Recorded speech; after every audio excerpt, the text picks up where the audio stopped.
So I'd like to talk a little bit about what's new in Africa from a technology standpoint, sort of a lightning round. I will offer a couple of early questions to get the conversation going. And the process that I'm trying to sort of observe here is going from the area of discovery, which is Andrea's spot, to the issue of value addition, which is Shane's spot, to the operational side of what's new, which is where Jack is with Gecamines. So Andreas, let's start with you. First of all, Xcalibur has an African DNA, doesn't it? Well, good morning, everyone. Thank you. Thank you, Jeff, David, and Miralex team for inviting us to be here and for allowing us to participate.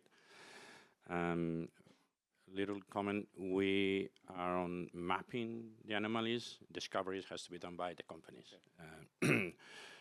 That's, I think, something that's very important to remark. Absolutely. Our DNA is basically Africa. I don't know how many of you know, but Xcalibur is a company that was originally founded in South Africa, Pretoria, actually, 2002.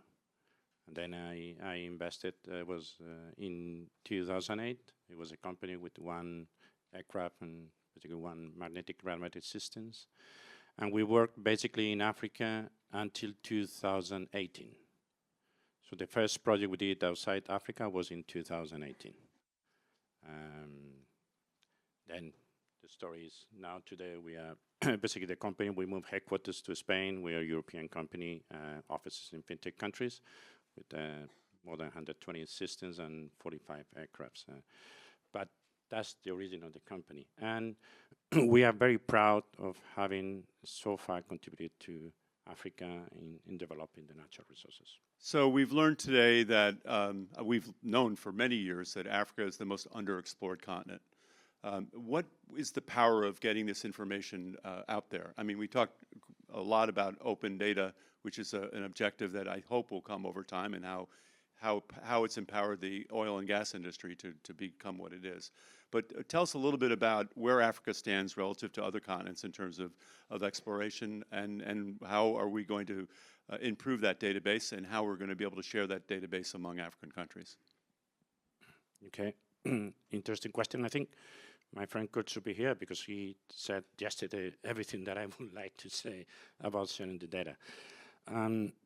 Yeah, it's not clear what is, 80% unexplored, 85%.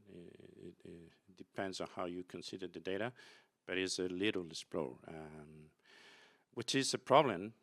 But as we try to be optimistic, it's an opportunity. It's a great opportunity.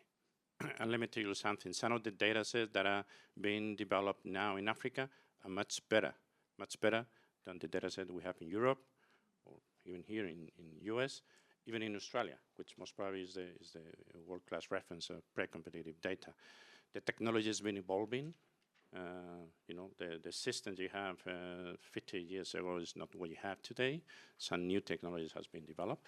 So, like in energy, for instance, African countries now have the opportunity to jump into green energy, where other countries, developed countries, they have a lot of mix on the energy, on fossil fuels. So, looking at the opportunity now, basically, what the countries need is to get this data to attract investment and to attract the proper investment. What I mean with proper investment, you need responsible investors, responsible partners. You don't want to develop the resources in Africa with speculative players. Speculation is not good. And the more uncertainty on the information, the more room for speculative players. When you de-risk, and that's basically what we do. What we do on the regional mapping is de-risking the investment into the countries, focus the efforts and help people to invest with less risk. When you get more data, people that are serious, that look for proper returns, they invest, and they can with the good principle, which is sharing the value chain with the countries in Africa, which should be the objective, and not repeat the mistake of oil and gas history, most probably. So that's a nice segue. Shane, Andreas talks about the sort of clean slate that Africa enjoys, the clean slate advantage of being able to adopt new technologies and not be wedded to traditional technology and methods of doing things. Shane is here with ReElement Technologies, which I think also comes from a strong academic DNA. It was basically founded at another great research university, Purdue, in Indiana. And we've been able to take this technology to be in a commercial form. And you are seeking the sort of the great objective that Africa has of doing more value addition in Africa and therefore capturing more value for Africa and Joseph in the field with a shovel and no shoes. So Shane, tell us a little bit about ReElement, its origins, and why your processing technology really offers a real advantage for Africa. Thank you very much. I'm here with ReElement Technologies, and a lot of the discussion has been around the exploration and the opening up of data and bringing in investment. But the question is, okay, cool, you've figured out what the mineral resource is. You've been able to pull the minerals out of the ground. Then what? Most of the processing for critical minerals today is done in one source. The refining is done overseas in China. And the reality is those minerals are beneficiated, upgraded a few percent, and then all those minerals, and mostly the dirt, is shipped to China. And what that does is that takes away from the value that can be captured by the country itself. With ReElement Technologies, our technology was developed out of Purdue University through investment from Eli Lilly for producing insulin. Used to be produced using pig tissue. It's liquid chromatography. It's also used for high fructose corn syrup for all the Americans in here. We apply it to critical minerals and rare earth elements. So we're the only company producing heavy rare earth elements in the U.S. today for magnets. We also produce light rare earth elements. We can produce lithium here in the U.S. at today's cost basis, competing directly with the market. Same with nickel, cobalt, the refractory metals, antimony, germanium, gallium, you name it. And it's based on using columns with resin in it. And the resin looks like sand, like kinetic sand you'd give to kids. But when you look at it under a microscope, it's got a lot of surface area, like a golf ball with holes in it. And what this does, it changes the chemical process of solvent extraction to a physical process. And it requires a lot less reagents, a lot less energy, and a lot less, if we minimize the hazardous waste. With solvent extraction, by design, it has acid waste to it, and ours comes out as a balanced salt. So the other part of this is the infrastructure is less, so we can deploy it to Africa. And we have a partner, Novare, so we'll be building our first plant in South Africa for processing of rare earth elements, critical minerals, antimony, to help Africa capture the value of the minerals on their continent. And we intend to deploy it elsewhere. We're looking along the Lobito corridor in Nigeria as well, and set up these facilities so you're not exporting dirt, and helping really build this value chain. So, thanks, Shane. Jack is with a historic, legendary mining company called Gecamines. It is gone through its trials and tribulations over the last 20 or 30 years. I think we all know that, but I'm confident the leadership that you bring and Guy Robert bring have really turned the needle on Gecamines. And in full disclosure, I was your lawyer on Gecamines Commercial in the late 1980s and early 90s. So this is, I mean, I think we've all agreed that mining has been a slow adapter to new technologies. And I think you are in a sweet spot of being able to take advantage of this clean slate that Andreas spoke about and being able to adopt new practices. So tell us a little bit about how your mining model is changing at Gecamines and how you're trying to incorporate new methods and technologies. Thank you, Tony. That's a very important question. I first want to start by thanking Stanford University, thanking Mineral X. This is the second year in a row that you guys are hosting me, so I'm really appreciative of this great opportunity. So before I jump in and answer the question, which is a very important question because Gecamines is a historical company in Central Africa, in the Congo. We have about 120 years of existence. The first 50 years, it was under colonial rule, under the Belgian rule, and then for the last 60 or so, under the DRC as an independent country. But also, if you look at the history of Gecamines, Gecamines was a monopoly. You didn't have free market in the mining industry in the DRC. It was only Gecamines. You had other state-owned enterprises that specializes in different types of minerals. It could be diamonds, it could be coal, it could be gold, zinc, lithium. But Gecamines was really for two things, actually three things: copper, cobalt, and zinc. So today, let's talk about the present, because for this audience to really understand the answer to such a very important question, you need to understand the history, like I said, and the present. Who are we today? Is Gecamines still a mining company? By mining company, you have to look at the traditional metrics to quantify, qualify a mining company. Do we do exploration? Do we compete with my good friend Andres? No, we don't do exploration. Are we producing enough to be qualified as a mining company? Like some of my friends here, KCC, for example, Blanco, or other companies that compete in the DRC. The answer is no. Why? Because in 2000, about 25 years ago, when the country decided to open up the mining industry to foreign direct investments, to international operators, companies, Gecamines and other state-owned enterprises were not ready to compete. We were just not ready to compete. Why? We couldn't secure human capital. We couldn't get the right talent from good universities in South Africa, from good universities in Zambia next door, let alone good universities in the United States. Once you cannot get the right talent, the rest, you have no chance. Let me say it again. No chance. Zero. So today, 2025, are we a mining company? Only 2% of our revenue comes from our mining activity. By mining activity, I'm talking about what Tony said. Do we sell our production? Only 2% of our revenue comes from being a mining company. So what I do at Gecamines, I joined Gecamines about 10 years ago. Now I'm the deputy CEO in charge of finance and partnerships. What happened, I was able to organically transform the company by leveraging its strength.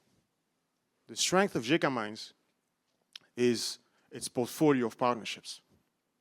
Some of our partners are here. Some of the national partners of the DRC as a country are here. Andres, my good friend. So now, by leveraging our strength, we are able to open up Gecamines to human capital and technology. So 97% of our revenue comes from our portfolio of partnerships. And I don't see how we can turn back the clock of times to become a monopoly and dominate. We cannot dominate because till today, we have a hard time attracting top talent. South Africa, even next door, Zambia. They are not looking at Gecamines as a premier destination to launch their career in mining. They are not. They are looking at different companies, but not Gecamines. They could be looking at portfolio of Gecamines, partnerships, but not Gecamines. So today, with only 2% of our revenue, that's why I want to answer the question. It was very important to talk about the history, today, the present, and the future. So today, like I said, only 2% comes from our mining activity. Can we go back? I don't know. But I want to continue leveraging my strength. And the DRC is opening up to partnering with new type of companies. Andres and Tony, you guys know, and even Shane, that a country that is so fragile as the DRC needs responsible long-term partners to have a chance to bring back peace to the whole country. So, talking about technology, since only 2% of our activities come from mining activity, we're not even there yet. We need to figure out how we can transform, continue organically transform the company to leverage our strength and to reach out to new partners that can help us transcend and become who we are today, I believe. Not a mining company, but an institution that has a vehicle for investments and has to remain open to international partnerships. Thank you so much. That's wonderful to hear. It's a different story than it was in the mid-90s, that's for sure. So Andreas, you have a vision of creating a data room, if you would, an Africa data center.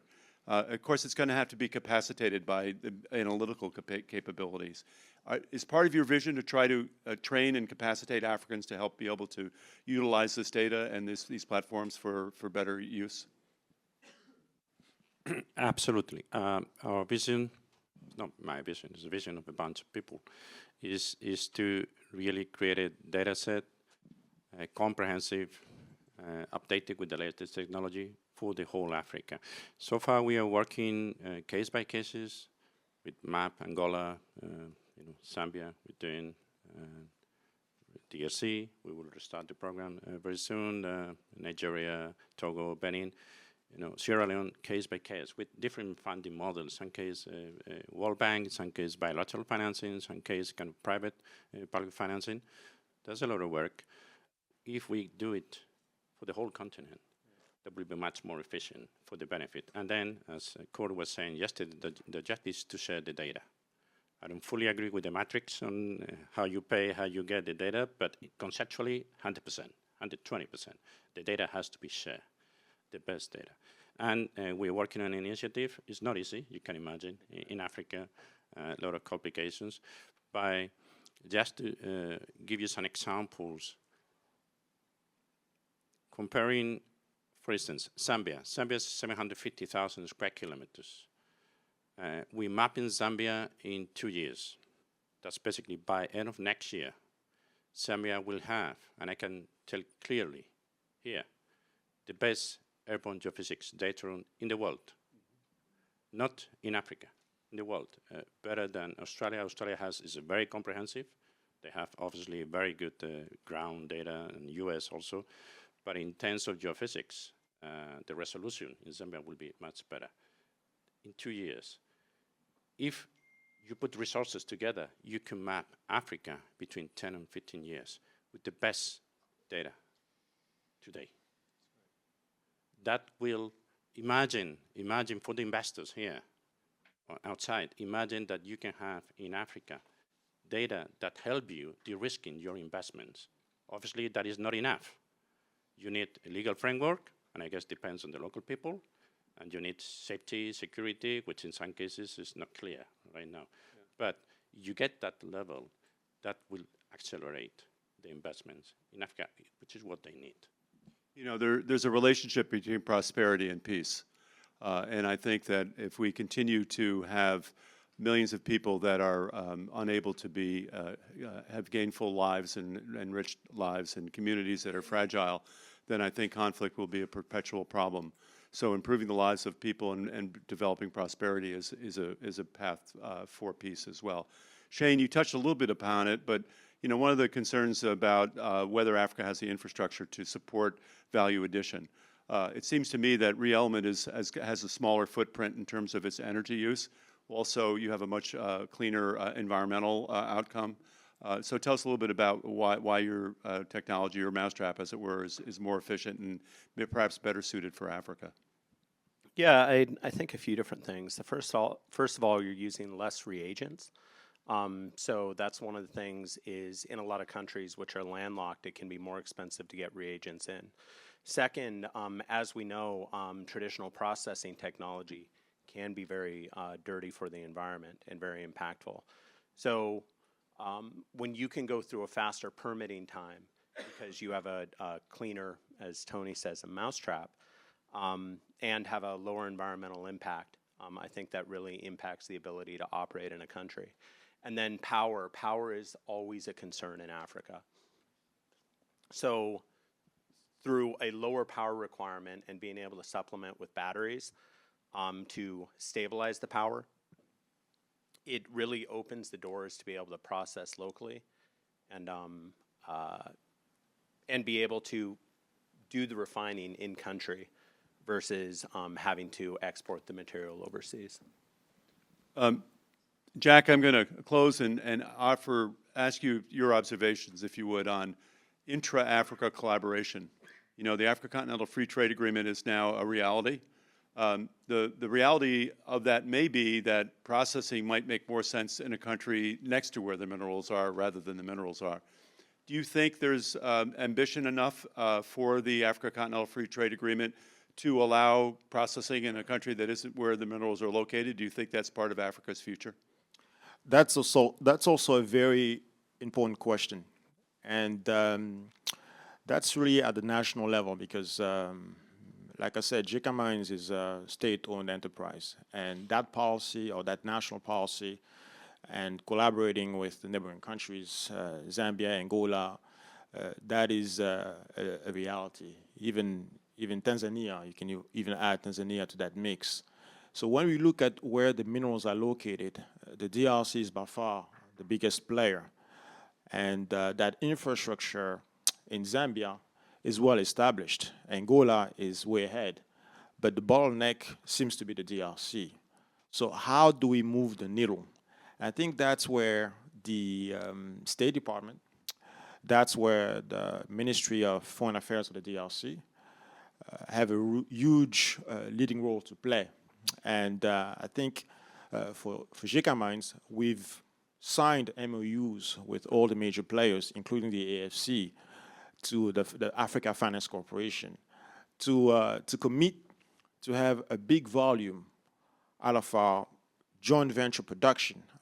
For those who don't know in the room, Gecamines, under my leadership in the finance and joint venture department, were able to negotiate to have a right, okay, to market a portion of the production that comes out of our portfolio of partnerships in production. And we're talking about some of the leading, biggest producers in the DRC. I don't want to name them here. So with that right, we can exercise it or we can transfer that right to someone else. To your point, Tony, we're trying to go back to Gecamines Commercial, okay, or Gecamines Trading in English. So that's going to happen. So you have two different models, right? To do that, is it going to be at the government-led level with, like I said, the State Department, the Ministry of Foreign Affairs of the DRC, or is it going to be up to the private sector, the leaders of the private sector, to understand the need to accelerate the cooperation with Zambia, Angola, Tanzania maybe, Namibia perhaps as well. And to do that, I think Gecamines, as a state-owned enterprise, has a leading role to play, and we've already committed to do so. I'm going to use the moderator's prerogative here of allowing one question, and that question is to Mark Kudafani. So Mark, you want a microphone?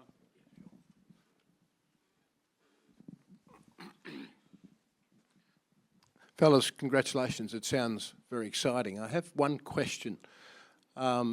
We've been, having been involved in a number of countries in the development, thinking about their development processes in Africa, we quite often got bogged down in the conversation around investing in downstream processing capacity. And just to explain, what we found is that the greatest infrastructure contribution to the broader community was it was a function of the development of primary mining activities up to concentrate. And then we found that the incremental investment in refining, traditional refining, was more difficult because of energy and all the other pieces, and it was better to invest that money in the broader development of agriculture and other activities which had a much higher labour concentration, jobs creation, and build a broader commercial infrastructure base. What you're doing is talking about ways to maybe step down the value chain and still be able to develop the broader base. So how do you think about those trade-offs from a country perspective? Because I love the technology, love the ideas. Are you at a point where those technologies can actually change the other dynamics as well? Thank you. Thank you, Mark. I'll start off for the DRC or for Gecamines in particular. We have looked at it. We have looked at how we can allocate our capital to move upstream. But like I said in the beginning of my presentation, is that Gecamines for the last 10 or 15 years is no longer a mining company in a traditional sense. So for us, the extra value comes into different sectors that are very labor intensive and very sensitive to the reputation of the DRC. One prime example would be artisanal mining. About 5 years ago, under presidential decree, Gecamines created a new subsidiary that would address the public image of artisanal mining, where for a lot of people, including the DRC, is very unsafe with women and children and things of that nature. But they do employ more people than in agriculture. So for us, it was a way to capture or create more value while fixing a reputational issue of the DRC. That's why we created that subsidiary in artisanal mining. And we're in talks with multilateral partners to figure out how to properly launch that and reassign about half a million people that work in that field into doing it in a sense that, in a way that they would provide value, more safety measures, environmental protection to that. So for Gecamines, it's a little bit different because we are in a vast transition, organic transition. So going upstream for production doesn't make sense for us right now. What makes sense for us is to develop a large portfolio of unexplored assets. 80% of our permits don't have data, right? And as Kurt was saying yesterday, or his plea was to have the data made available. Well, Gecamines' data is about 100 years old. So it's there. We don't even know how to make it publicly available. So that's why, thank you. Thank you, Kurt. So for us, we have different priorities, right? And I think that's the second priority for us, to develop 80% of our permits that are out there, have great signs for potential to become tier 1 or tier 2 assets, but we just need to find the right potential partner, and it looks like Kurt is volunteering for that. All right. I think you're right, but I would like to remark two specific reasons why this has not been happening, in my opinion. One is on the mining side, big part of the investments in China, in Africa so far, being with Chinese companies and Chinese financing. The interest of Chinese companies in doing processing refining in Africa is close to zero. That's one of the problems of doing responsible mining and sharing the value chain. So that's one of the reasons. The other reason is that should be done with investments. And in Africa, unfortunately, in my opinion, many of the development has been done via loans, financing. Governments, not so much international investment, but loans, financing loans. And when it comes to financing, the reality is that the countries in Africa have been financing mostly with sovereign guarantee, those that have sovereign guarantee. And to be honest, we cannot compare Africa with US or with Australia or with Europe. They have a lot of priorities. You have our friend Moses has been talking about Joseph, right? You have many Josephs, and you had to put the sovereign guarantee for food, for education, for health. You shouldn't put sovereign guarantee, in my opinion, for developing the mining industry or the oil and gas industry. The industry should be able to put the funding to develop that and to share the value. So I think we need to change the perimeter, how developing economies are approaching to Africa, honestly. And we need investors that really invest, and they have to get the return on investment, absolutely. And one of the ideas behind this natural capital data room linked to a fund that there's some ideas, one of the ideas is the fund, any others, is if you get a proper, data is an asset. It's a very strong asset. You know, people in telecoms, people in banking, they know that. They fight for the information of the people. It's a strong asset information. If you have a very good data room at the different levels, and not just your physics, ground, drilling, obviously, we cannot discover the asset with geophysics only. That could be a collateral that can be used for structured bonds for the African countries, not just with the sovereign guarantee. That's the key game changer for Africa. And that is why it's so important, this initiative. Yeah, that data can be like a secured transaction, absolutely. And Moses, just a second, and I'm going to come to you because there's two things about this I think it's important for this audience to understand, is the debt situation in Africa is a real constraint to development. Moses told me yesterday that the Ugandan budget of $20 billion, half of it is going to debt repayment. That means in schools, hospitals, other social development activities are being sacrificed to repay debt, and often onerous terms. And I mean, I'm not Bono out here. I realize that these are transactions that were negotiated in good faith, but it is a reality that we have to address. And I think this is a way to solve that problem, to also advance Africa's mineral possibilities. But Moses, one of the questions that came up, and a question that I wanted to ask you but didn't have the time, and I keep getting questions from this person anonymous, so I don't know if they're in the audience. But the question came on, how are you going to address the problem with artisanal small-scale mining? Because even in the better regulated countries, which I would say as an example, Kenya is, you know, a established democracy with a lot of good capacity. The artisanal small-scale mining situation is out of control. It's created huge environmental problems. The labor conditions are terrible. The government is losing revenue. It's just a very toxic situation. And I can't imagine in less well-governed countries, it's even more of a problem. So briefly, if you could probably talk on whatever you're going to say, how the center is going to try to address this issue of artisanal small-scale mining. Thank you. Let me just start with the first. Please visit Africa. Things are now different. Two things have happened, and this is one of the areas we're championing around processing. One is the regulatory framework. You know, all the countries now have put up a good investment climate, but also a regulatory framework which now bans export of raw materials.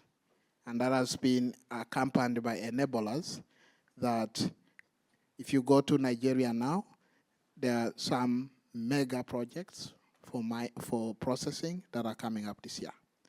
If you go to Uganda, I think last year there were about 3. One in iron mining, iron ore, processing, another in tin. So a lot of countries are already now attracting local processing capacity. Probably yet not the ones for the battery minerals, okay? But that's the next way.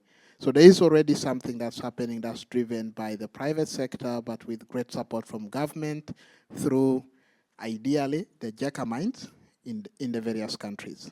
So that is already happening, and it's a good way. Regarding that, the ASM or Adjano's question is all about livelihoods. These people go to there, they suffer, they make all the risks, the risk of death, the risk of going to jail because of livelihoods. So 2 ways that that's being addressed. One, obviously, most of our countries are now improving the other alternative livelihoods. In most countries now, we've moved to what is called agro-industrialization. So agriculture is no longer peasantry to feed you, but it's now a business. So we're having more people now moving to that part. The big mines, which are also going live, and the processing is also attracting more labor out of that. But then also the other part is cooperatives. So the countries are establishing artisanal small-scale mining cooperatives where they're supported and organized so that they can be able to do responsible mining, but also they earn more value. And most of the SM question is around precious metals because of, as you can imagine, gold. So there are now national gold buying programs through the central bank. So with collection centers that people can actually be able to go and do. So there are a lot of interventions, but all of this we hope to continue interacting and chatting about them. Thank you. Thank you very much. I think we'll close on that. I want to maybe offer just a couple observations. Jack, I made these comments with Guy Robert in Washington about 6 months ago. Minerals are a great opportunity for Africa. Agriculture is a great opportunity for Africa. But Africa's great opportunity is its human resources. And we have to find ways that not only to profit, but to develop Africa's capacity to not only take advantage of these mineral resources, but to improve the lives of Joseph and his family and the generations after Joseph. So let's all concentrate and agree, as one of our pieces of action that you're calling for, is that whatever we do, we try to share that information, we try to help build capacity in Africa, because at the end of the day, that's where we're all going to profit. So thank you very much once again to Jeff and your team here. Wonderful job. This has been an absolutely fabulous conference, and I really look forward to seeing you all next year. And thank you, Andres. Thank you very much, Jack, and Shane had to jump out for a second. And Moses, again, thank you very much for opening us up and giving us a little window of Africa and what's so special about it. So thank you very much.